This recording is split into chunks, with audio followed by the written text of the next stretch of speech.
Conference, thank you very much for that, Chair. Thank you for that introduction, and thank you, Dave, for what you just said.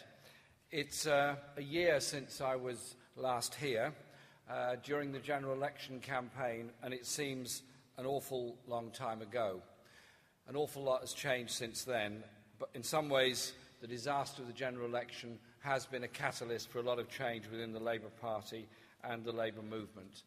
This union is part of the lifeblood of the Labour Party and of the Labour movement, and it's been my joy and privilege to be with many aspects of this union before the merger over many years. Indeed, I have memories, both bitter and sweet, of the 1971 postal workers' strike that I was involved with, and many, many other disputes that you've been involved in since that time. And I want to pay a huge thank you and respect to Dave Ward. After all, he's been in office even longer than I have, so I must have respect for him. I was elected last year, and he was elected also last year. But I want to say thank you, Dave, for the friendship and advice that you've given me as General Secretary of the Union, and the many occasions we've been together at different issues, different demonstrations and visits to local sorting offices and many places around the country. And we make sure that my office and the Labour Party have the closest possible day-to-day working link with all of the trade unions, because I am a former trade union organiser. I've been a trade unionist all my life. I'll be a trade unionist till the day I die. As far as I'm concerned, the Labour Party and the trade unions have to be working together, have to be looking in the same direction, looking for the same objectives. After all, the party was created by industrial workers looking for a political voice, and I fully understand that, and that's what I'm determined our party will always be.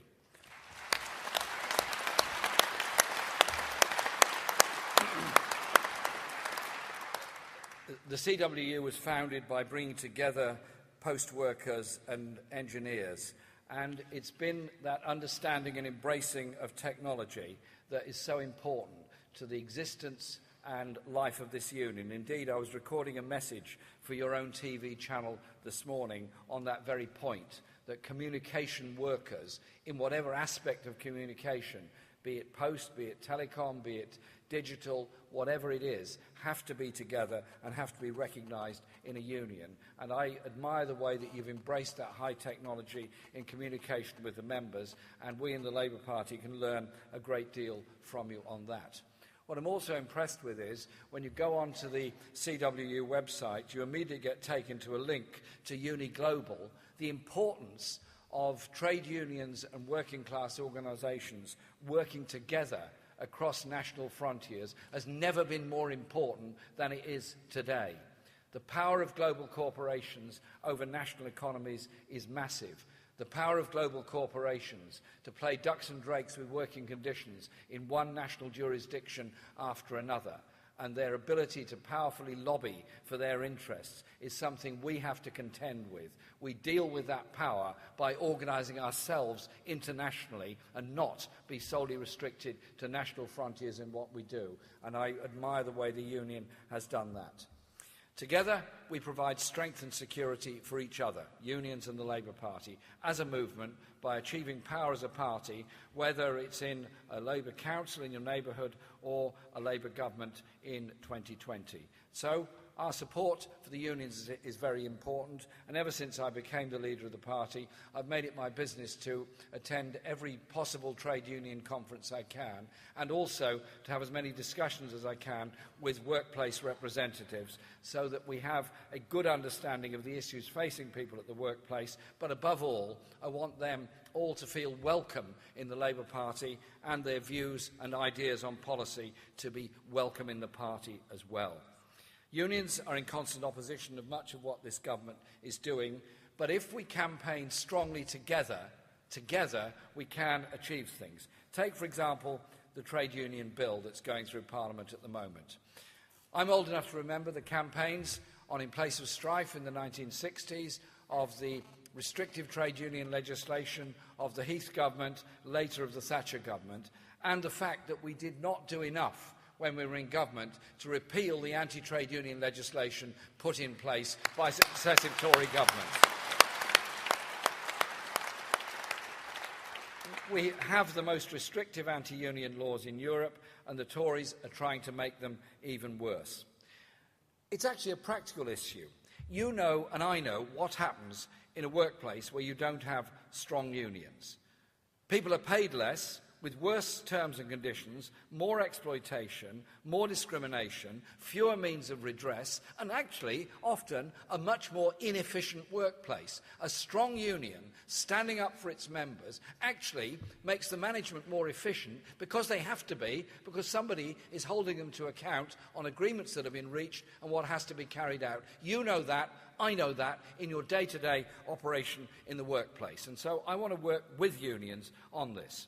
But you see in your own industry, for example, in the postal industry, some companies are using bogus self-employment rules in order to evade their responsibilities by claiming all the people they realistically actually employ every day are actually self-employed, thus evading their responsibilities for them.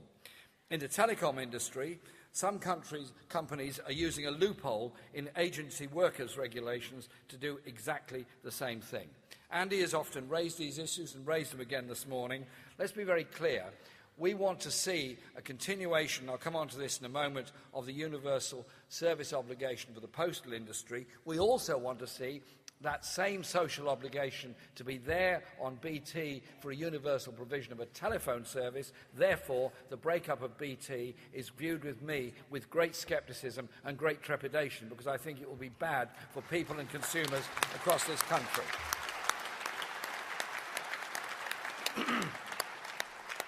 Unions are actually the biggest membership organisation in this country. Over 6 million people are members of unions, a force for equality and justice in this country. And I'm proud to lead our party as a lifelong trade unionist. And that's why, in the House of Commons and the Lords, we're fighting the trade union bill and forcing the government to back down on some elements of it. And we are making quite a lot of progress there. We've had a number of victories in the House of Lords.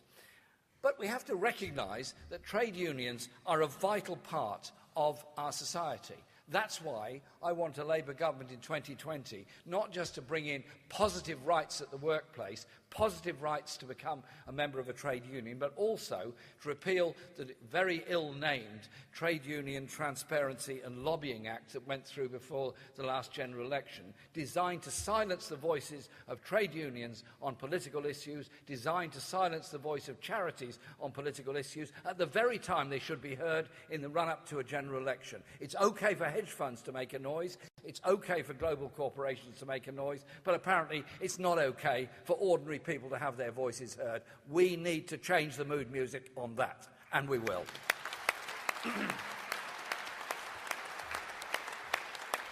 Now, at last year's Labour Party conference, your union put forward a very helpful motion to the conference about rights at work and future legislation that we want. And that has helped us to frame the ideas surrounding Workplace 2020, which we're going to be launching this summer. Workplace 2020 is about bringing fairness and justice at the workplace, bringing a democratic voice to the workplace, both for people in formal employment as well as those in self-employment. And this is going to be a commission that will be taking discussion and evidence from people all over the country, starting this summer and running through so that we can develop a coherent policy well in advance of the 2020 election. I'm very determined that our party should reach out to all its supporters and all its members so that their talent, their knowledge, their enthusiasm, their ambition can actually be fed into party policy making. So it's not seen as an elite thing that's done in separation from our members. It's a participatory event for all of us. That is something I'm very determined to achieve. So look out for Workplace 2020 as it gathers pace over the summer. We have a Tory government that is doing some dreadful things. Given tax breaks to the richest 5%, whilst at the same time cutting benefits for people with disabilities. Their budget tried to take away personal independence payments. We beat them back on that after a few days of intensive campaigning. But, and there's a big but here, they're still trying to take £30 a week from those with disabilities on ESA. They are still promising that they will adjust in the autumn statement to cover the £4 billion hole in the budget created by our reinsertion of the personal independence payments. I tell you this, it says everything about the Tory party and the Tory government, that they would give tax breaks to the very richest, they would cut corporation tax, they would cut capital gains tax, and then take away personal independence payments for those with disabilities wanting to live a life independently, respectfully, and play their part in our society. I tell you this, we're with the disabled rather than the tax cuts at the other end of the scale.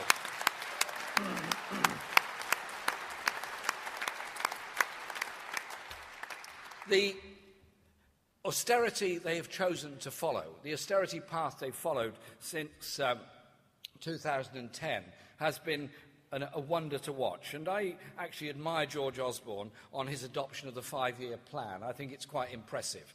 Who else but George Osborne could adopt a 5-year plan that's always 5 years away? Whatever the target is, it's 5 years away. Whatever year you are, it's still 5 years away. It was all going to be done by 2015, then 16, then 17, then 18, then 22, then 25. You've got it. It's there all the time. I tell you this, the austerity they've imposed on this country, the cuts they've made in benefits to the disabled, the cuts they've made in the benefits that many others receive, the cuts they've made in local government expenditure, they are a political choice, not an economic necessity. You could invest to grow the economy. You could invest in infrastructure. You could invest in an expanding economy. You can't cut your way to prosperity. You invest for prosperity in the future.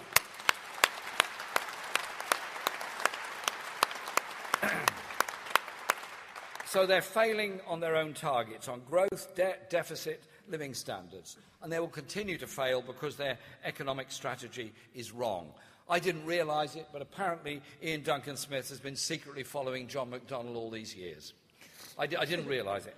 John McDonnell made the point, very effectively, that as soon as he was appointed as Shadow Chancellor, he used the words, austerity is a political choice, not an economic necessity. And obviously Ian Duncan Smith followed this very closely, and having imposed the most draconian cuts on those with disabilities, finally resigned in shame, and then writes to the Prime Minister and uses exactly that same description of the choice. Well, I tell you this, John McDonnell's the one with humanity. John McDonnell's the one who's trying to defend the living standards of the poorest in our society, not this lot that are driving the living standards of the poorest down and attacking those who most need help and support in any decent and civilised society.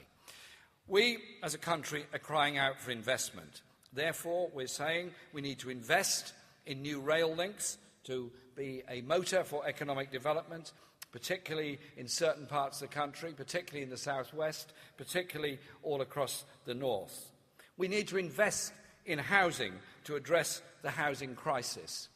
It seems to me something is very badly wrong when luxury homes in London and the South East are being built to be kept empty as a land bank for somebody to make a lot of money in the future, while so many children are growing up in grossly overcrowded, damp, private rented sector accommodation on 6 months tenancies with no security for their future, and councils in high-cost areas are being told to sell council housing and put it back on the private market, when the desperate need is to build council housing with permanent affordable rents, permanent tenancies and real security. That surely ought to be the way forward. There's a virtuous circle in investing in housing. You deal with the social problems, you deal with the underachievement in school, and you create jobs in the construction industry and all down the supply chain. I tell you this, a Labour government in 2020 will be investing in housing for the people that need housing, not those that want it purely as speculation.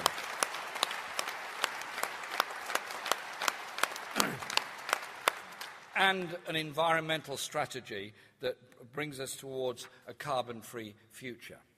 And you know this in your industry better than me. Our broadband infrastructure has to be improved so that more households and businesses benefit from superfast broadband in all parts of the country, not just in certain urban areas. Everyone has to have equality of access to this. It is the modern form of communication.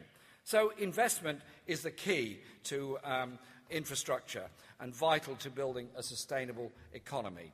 Growth in benefits underpinned by strong employment and trade union rights in a growing economy. That surely has to be the way forward, and that is what Labour will offer over the next 4 years as we build up towards the general election. On the issues of Royal Mail and the Post Office, I was very honoured to take part in a number of events you had last year, including a beautiful hot day in central London when we had a demonstration outside Parliament, and it was a wonder to behold was Dave's conversation with the police about the majesty of holding a demonstration in front of Parliament while Parliament was in session. Some of the police didn't seem to know the law as well as Dave did. Or at least Dave gave a very good fist and a very good impression of knowing every last bit of the law. After all, he's a renowned trade union official. I know the type, I did it myself. And it was great. We put forward that. And then you very kindly invited me to speak at the People's Post rally in Manchester during the Tory Party conference. And the cathedral was absolutely full, and it was very nice the cathedral allowed us to hold the rally there. There was only 1,500 people at it.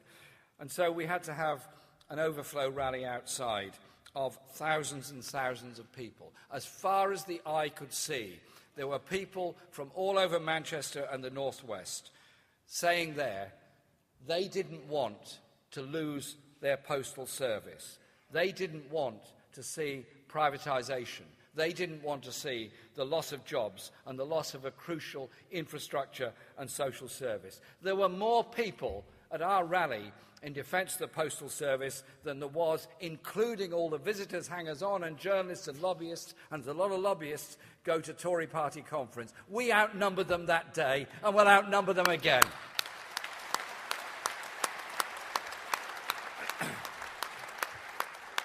And I made it clear then, and I want to make it clear again, that we will fight to defend the universal service obligation. We will fight to repeal the trade union bill and extend trade union rights. And we believe that the best thing would be for Royal Mail and the Post Office to be brought back together in public ownership, not in the system of ownership we have at the present time.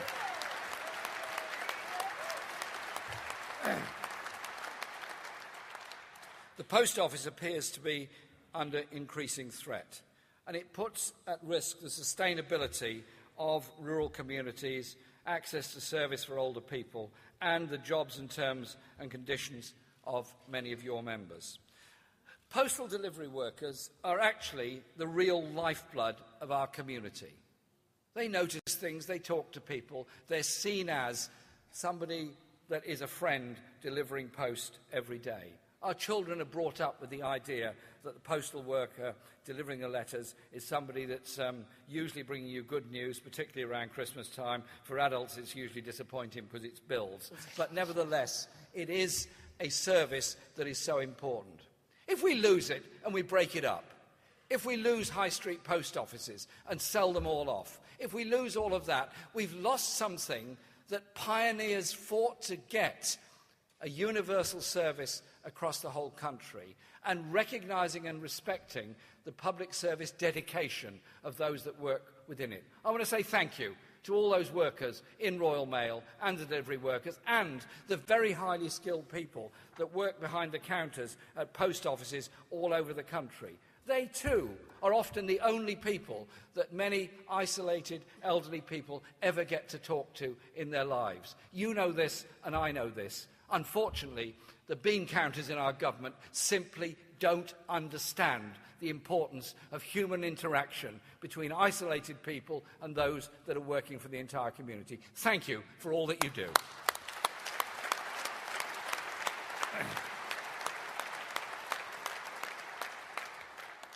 Now, I know Dave's this morning on Europe, and I made a long speech on it last week. I'm not going to go through everything that I said last week. But I want to say this about Europe. Those that are campaigning to take us out of Europe are in danger of putting a lot of jobs at risk. The Brexit campaign of the Tory right and UKIP will not lead to automatic gains for working people. It would lead to, I believe, an attempt to tear up rights to paid leave, to maternity leave, paternity leave, transfer of employment undertakings, limit on working hours, and right to take regular breaks. We know how the Tories have behaved on Europe. They blocked EU proposals to protect the UK steel industry. They blocked 6 times last year attempts to tackle tax avoidance. And the Panama Papers have exposed just what this Tory government is up to on protecting the tax evaders in the tax havens. We've called time on them. Those people that make lots of money and think they can squirrel it away to a tax haven, remember, one day you might need an accident and emergency department. One day you might need a doctor. One day you might need a public service worker to come and help you. They're only there because the rest of us pay our tax and invest in our society.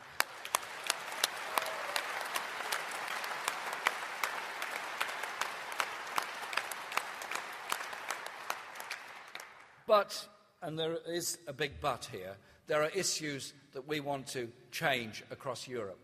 We want a closer working relationship with trade unions and progressive parties all across Europe. I am very opposed to the Transatlantic Trade and Investment Partnership because of the investor protection clauses in it, which in effect enfranchises global corporations at the expense of national governments. If we are within the European Union, working with other trade unionists across the continent, we can defend those conditions. We can extend those conditions. We can challenge the power of global corporations. That is why we have to do that. But we also have to recognise that environmental protection cannot be achieved within national borders. Tragically, polluted seawater doesn't stop at national frontiers. Polluted air blows across national frontiers. You have to work on an international basis to improve the quality of air and the quality of water. You have to work across national borders to also defend ecosystems and our biodiversity. These are actually important things. We also have to have trade treaties that don't export poverty and pollution, but actually make the same requirements on people importing goods as we make on manufacturers within this country or within the European Union. We also have to challenge the bias that exists there amongst some of the economic thinkers in the European Union towards privatisation and deregulation. That's why we challenge them on the Fourth Rail Directive. That's why we challenge them on the right of a national government and the right of us to bring into public ownership the services that I've mentioned, and in particular the rail industry needs to come back into public ownership. After all, we've invested a great deal of money in rail infrastructure. I think the public should be getting the benefits of that investment, not being taken away through private running of our services. And when we oppose the Transatlantic Trade and Investment Partnership, we work with unions in other countries and we work with unions in the United States. And I was very proud that at a special conference we held for members and supporters in the Southwest, we had a great speech from Scott Cameron of the food workers' unions in the United States on their $15 an hour campaign.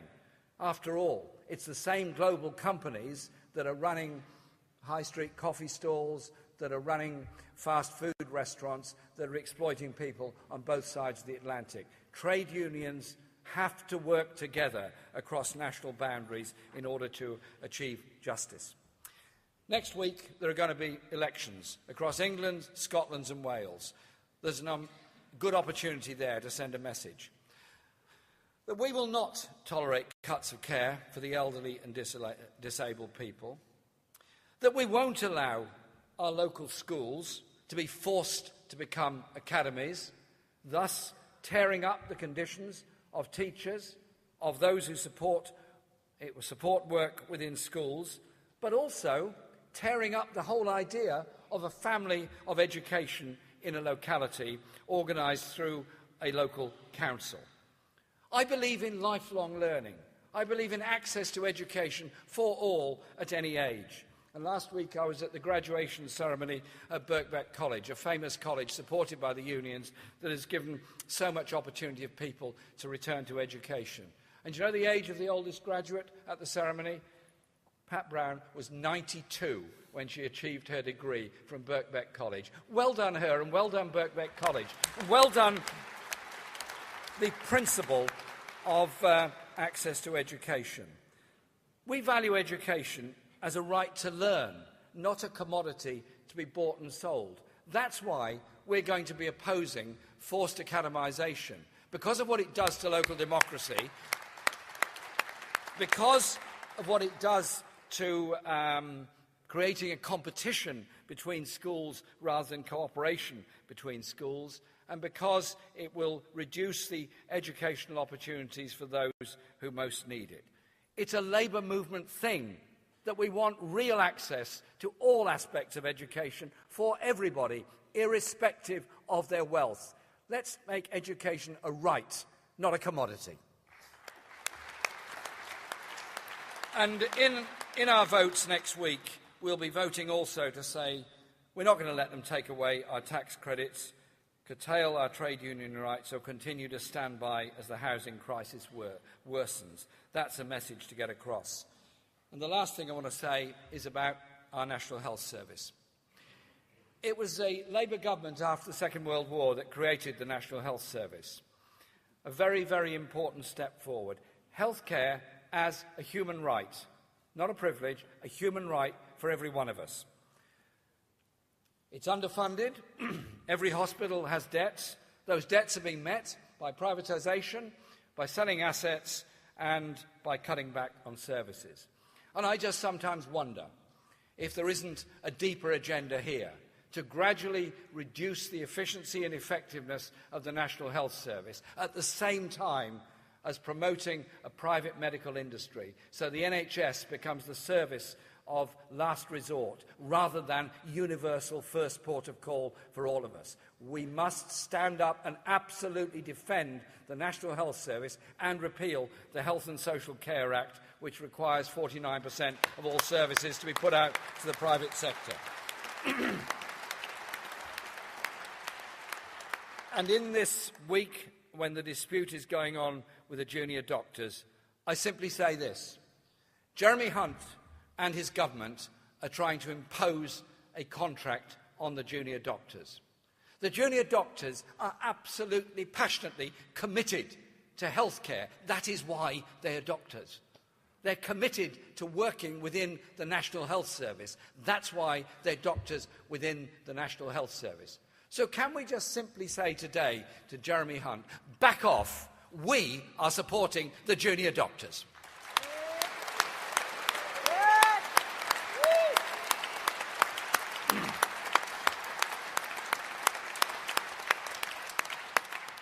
I thank your union for the support you've given to the party. I hope all members of the union will play their part in local parties and make that relationship real at a local as well as a national level, and more will join as individual members of the party. Because, as a party, we're challenging austerity, we're trying to build a better society for everyone. Things can and they will change. We surely want to live in a society that unleashes the strength, the imagination and the hope that is there in ordinary people. To say to our children, as too often they're told now, you're going to be worse off than this generation, and the generation after that is going to be even worse off. Why? Why? Is it because we've lost the imagination or the power to organise an economy that shares wealth rather than concentrates wealth in the hands of the few? That is what our movement was founded to achieve at the end of the 19th century. And in the 21st century, we can learn much from those that did such brave things to found our unions and our parties more than 100 years ago. But above all, the most important thing we can do is offer hope to a young generation that you can deal with the world's problems through human rights, democracy and justice. You can deal with the environmental crises by intervention, by support and by sustainability. You can deal with economic inequality and injustice by a better, different political system that empowers and enfranchises ordinary people that they may achieve so much more, rather than be told the future for them is going to be grim. Let's be hopeful. Let's be together. Let's be optimistic. Let's build for that better place in the future. Thank you very much indeed.